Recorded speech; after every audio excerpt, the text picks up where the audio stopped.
Welcome back. A big victory for Republicans in the Sunshine State this week. Governor Ron DeSantis and Senator Marco Rubio reelected for second and third terms, respectively. The GOP even flipped deep blue districts, including Miami-Dade as well. Joining me right now is the CEO of Miami. He is Miami Mayor Francis Suarez. Mr. Mayor, it's great to see you. Thank you so much for being here this morning. How would you assess what took place in Florida this week? Good morning, Maria. Well, listen, it was the Miami story nationally. When you really look at things that surprised people after Election Day, it was the performance of Republicans in Miami. You have to go back to 2016 when, in the presidential election, when the former president, Donald Trump, lost Miami-Dade County to Hillary Clinton by 30 points. Then you go to 2020, where he lost it to Joe Biden by 8 points. Both Senator Rubio and the governor won Miami-Dade County by over 10 points. So that's a 40-point swing. So I think one of the things that was sort of a myth over the last couple of years was this worry that the mass migration of people to Miami was going to turn Miami more blue, or was going to turn the state blue. And obviously that myth did not turn out. I had said back then, you know, as a son of Cuban exiles, you know, my parents didn't flee Cuba to create communism here in Miami, you know. So I was pretty confident that the people coming from New York and Chicago and California were not coming here to reinstitute the same failed policies that they were fleeing from. So that turned out to be true. And so that, you know, I think our message here in Miami, which is where all the people have migrated to, not necessarily Orlando or Tampa or Jacksonville. Our message here in Miami has been very simple, our recipe for success. And you know it because we've said it here many times. We keep taxes low, we keep people safe, and we lean into innovation. And we're #1 in the nation in wage growth, #1 in foreign direct investment. Wow. You know, #1 with a 1.4% unemployment. So that's been our recipe for success. That's incredible, 1.4% unemployment. Congratulations, Mayor. You've done such an incredible job. I'm wondering if it actually hurt New York, because New Yorkers left and they may have voted for Lee Zeldin, and they didn't because they were voting in Miami. But look at DeSantis' performance as well on Tuesday. 57% of Hispanic voters, 52% of women, 58% of suburban voters, 52% of independents all voted for the governor. You know, when you look at these numbers, you really see a trend. Is the Hispanic community, do you think, recognizing that, you know, what they think is important is what the Republicans think of it is important as well? I mean, why this shift in women and Hispanics, you think? Yeah. Well, I think what's interesting is that not only did the governor get those numbers, but all the down ballot races got those numbers. So, you know, Senator Rubio got those numbers, Congresswoman Maria Elvira Salazar got those numbers, yeah.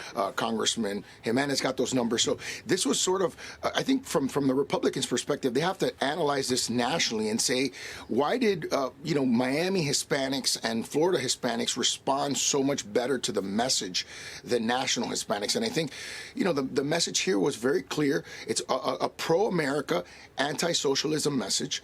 And then, of course, it's the 3 points that I talked about. We want to keep taxes low and keep people safe and create high-paying jobs for people. That's what government should do. It should take the least amount of your money, with the little amount of your money that it takes, it should invest it in keeping you safe, right? And then it should create the conditions where you can thrive. It's that simple. And I think that message resonates with Hispanics, many of which are immigrants to this country and come here, and all they want is a better life.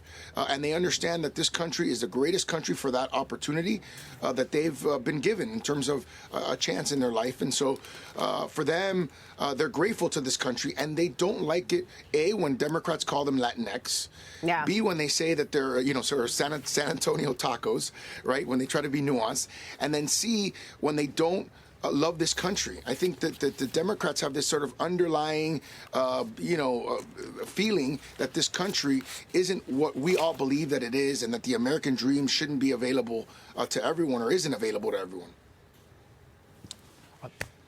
Mayor, congratulations again on the amazing success that you've seen in your area, and of course the Republican success there. To further this point, though, I'm looking at Arizona, and obviously we're still awaiting significant results from the state of Arizona, but I'm also looking at the state of Texas, where you had 3 Latina Border Patrol wives of Border Patrol agents, and they all seem to lose their elections. I don't understand why the Latino vote in Florida was so heavily Republican, but it seemed to not be able to carry forward in Texas and in Arizona and potentially even in New Mexico and, of course, California. Do you have any sense as to why?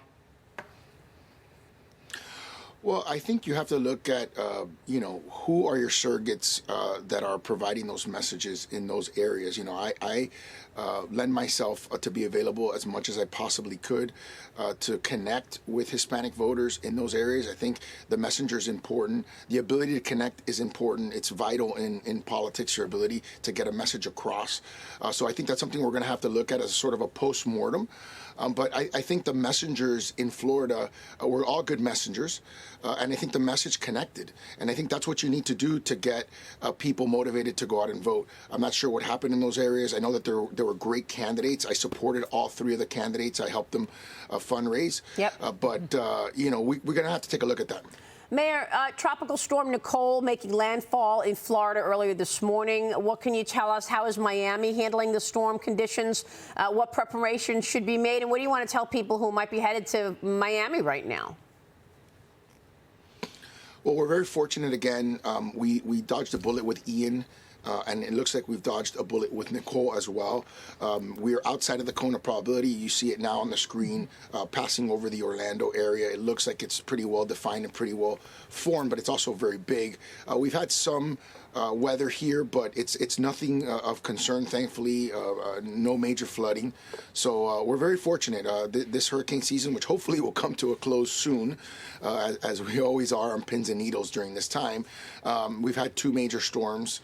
And so we're just hopeful not to have a third. Well, Mr. Mayor, with a template for the nation on economics, we so appreciate you this morning. Thank you, sir. Thank you.